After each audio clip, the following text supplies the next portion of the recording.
कोई समय सीमा नहीं थी। गरीब की चिंता को समझते हुए, मध्यम वर्ग की चिंता को समझते हुए हमने इस राशि को 1 लाख से बढ़ा करके 5 लाख रुपया कर दिया। यानी आज की तारीख में कोई भी बैंक संकट में आता है तो डिपोजिटर्स को, जमाकर्ताओं को 5 लाख रुपए तक तो जरूर वापस मिलेगा। और इस व्यवस्था से लगभग 98% लोगों के अकाउंट्स पूरी तरह से कवर हो चुके हैं। यानी 2% को ही थोड़ा थोड़ा रह जाएगा। 98% लोगों का जितना पैसा उन्होंने है वो सारा कवर हो रहा है। और आज डिपोजिटर्स का लगभग, ये आंकड़ा भी बहुत बड़ा है, आजादी का 75 साल चल रहे हैं, अमृत महोत्सव चल रहा है। ये जो हम निर्णय कर रहे हैं ना, इससे 76 लाख करोड़ रुपए पूरी तरह इंश्योर्ड है। 76 लाख करोड़ रुपया, इतना व्यापक सुरक्षा कवच तो विकसित देशों में भी नहीं है। साथियों, कानून में संशोधन करके, रिफॉर्म करके एक और समस्या का समाधान करने की कोशिश की है। पहले जहां पैसा वापसी की कोई समय सीमा नहीं थी, अब हमारी सरकार ने इसे 90 डेज, 90 दिन, यानी कि 3 महीने के भीतर ये करना ही होगा, ये कानूनन तय कर लिया।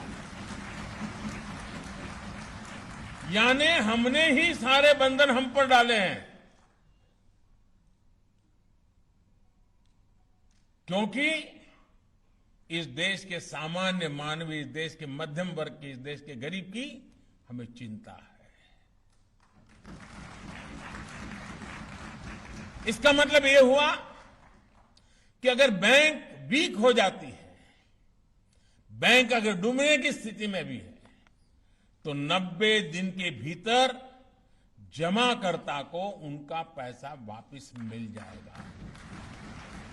मुझे खुशी है कि कानून में संशोधन के 90 दिन के भीतर ही हजारों डिपोजिटर्स के क्लेम सेटल भी किए जा चुके हैं। साथियों,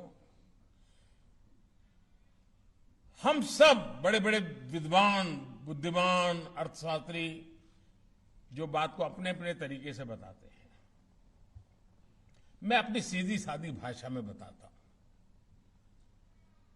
हर कोई देश प्रगति चाहता है, हर देश विकास चाहता है, लेकिन ये बात हमें याद रखनी होगी कि देश की समृद्धि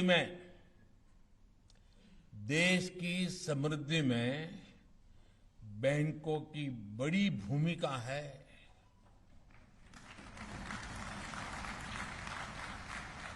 और बैंकों की समृद्धि के लिए डिपोजिटर्स का पैसा सुरक्षित होना वो भी उतना ही जरूरी है।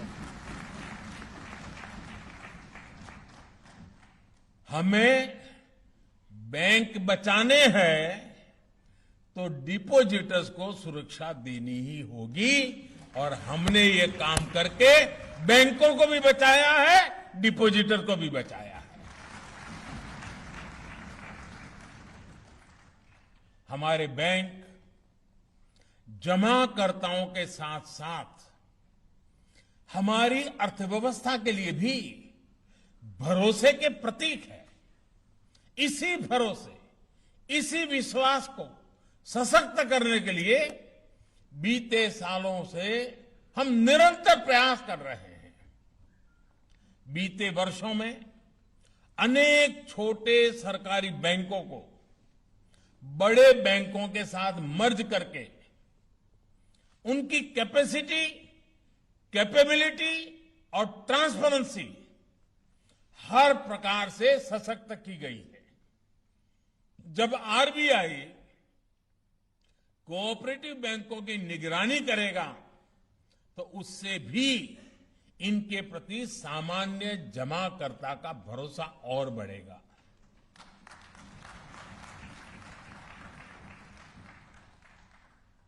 हमने कोऑपरेटिव की एक नई व्यवस्था की है, नई मिनिस्ट्री बनाई है। इसके पीछे भी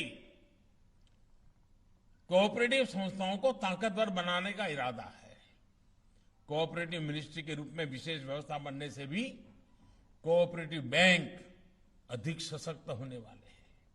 साथियों, दशकों दशक तक देश में यह धारणा बन गई थी कि बैंक सिर्फ ज्यादा पैसे वालों के लिए होता है। ये अमीरों की ही का घराना है ऐसा लगता था। जिसके पास अधिक पैसा है वही जमा करता है, जिसके पास बड़ा बिजनेस है उसी को जल्दी और ज्यादा लोन मिलता है। ये भी मान लिया गया था कि पेंशन और बीमा जैसी सुविधाएं भी उसी के लिए हैं जिसके पास पैसे हैं, धनी है।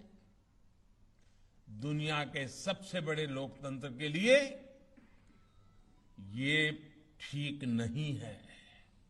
न ये व्यवस्था ठीक है, न ये सोच ठीक है। और इसको बदलने के लिए भी हम निरंतर प्रयास कर रहे हैं। आज किसान, छोटे दुकानदार, खेत मजदूर, कंस्ट्रक्शन और घरों में काम करने वाले श्रमिक साथियों को भी पेंशन की सुविधा